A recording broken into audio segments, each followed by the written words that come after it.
Hi hello नमस्कार. दररोजच्या जेवणाची चव आणि सुगंध वाढवण्याचं काम मसाले करतात.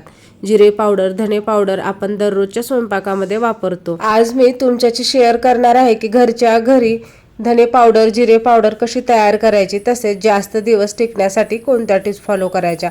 सुरुवातीला मी या ठिकाणी धने घेतलेले आहेत. धने आपल्याला निवडून घ्यायचे आहेत, म्हणजे त्यामध्ये काही कचरा असेल तर तो बाजूला काढायचा. धने आपल्याला भाजून घ्यायचे आहेत. कढई गरम झालेली आहे, त्यामध्ये आता मी धने 3 ते 4 मिनिट व्यवस्थित हलवून भाजून घेणार आहे.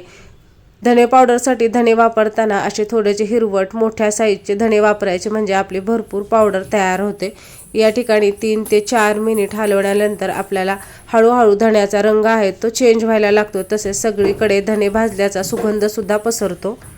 कोणताही मसाला अतिप्रमाणात भाजला गेला तर त्याची चव आणि सुगंध बिघडतो. त्यामुळे आपल्याला अतिप्रमाणात पण धने भाजायचे नाहीत. अगदी 4 ते 5 मिनिटाच्या आतच आपले धने आहेत ते व्यवस्थित भाजून होतात. त्यानंतर धने आपल्याला थंड करून घ्यायचे आहेत. धने थंड होईपर्यंत आपण आता जिरे आहेत ते भाजून घेऊयात. या ठिकाणी जिरेसुद्धा व्यवस्थित आपण निवडून घेतलेले आहेत. जिरेसुद्धा आपल्याला गॅसची फ्लेम आहे ती मीडियम ठेवून 2 ते 3 मिनिट व्यवस्थित हलवून घ्यायचे आहेत. अगदी 3 मिनिटांमध्येच आपल्या जिऱ्यांचा रंग आहे तो बदलतो आणि जिऱ्यांचा सुगंध आहे तो सगळीकडे पसरतो. जिरे भाजताना थोडीशी काळजी घ्यायची, कारण जिरे एकदा भाजले गेले की लगेच ते करपतात. त्यामुळे अगदी 3-4 मिनिटाच्या आतच आपले जिरे भाजले जातात. जिरे भाजले की लगेच आपल्याला गॅस आहे तो बंद करून घ्यायचा आहे.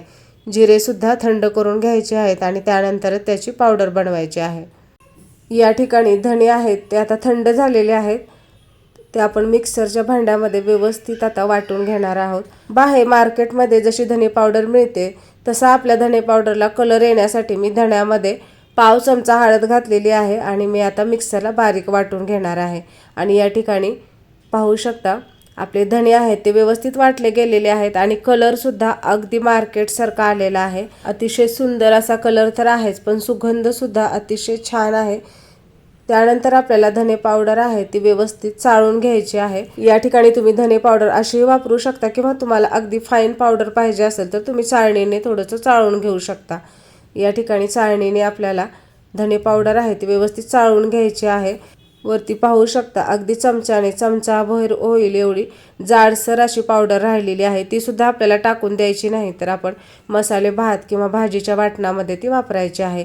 त्यानंतर सगळ्यात महत्त्वाची टिप्स म्हणजे धने पावडर आहे ती आपल्याला हवाबंद डब्यामध्ये भरून ठेवायची आहे. तुम्ही काचेची बरणी वापरा किंवा स्टीलचा डबा वापरा. या ठिकाणी बरणीमध्ये अशा पद्धतीने तमालपत्राचा थोडासा तुकडा टाकून घ्यायचा, म्हणजे आपली जी पावडर आहे ती जास्त दिवस टिकते, तिचा सुगंध आणि चवसुद्धा व्यवस्थित राहते.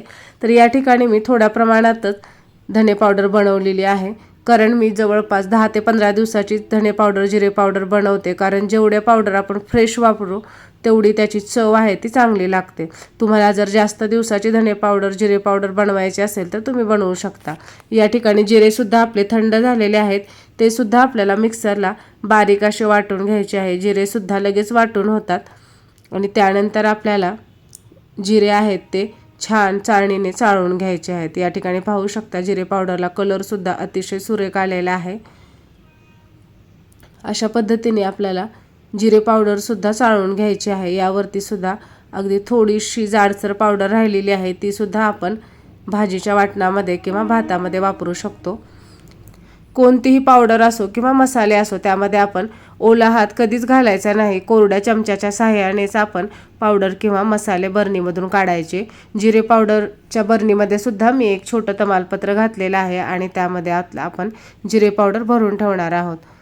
तुम्हाला जर आजचा व्हिडिओ आवडला असेल तर लाईक करा, शेअर करा आणि अशाच प्रकारचे व्हिडिओ पाहण्यासाठी चॅनलला सबस्क्राईब करा.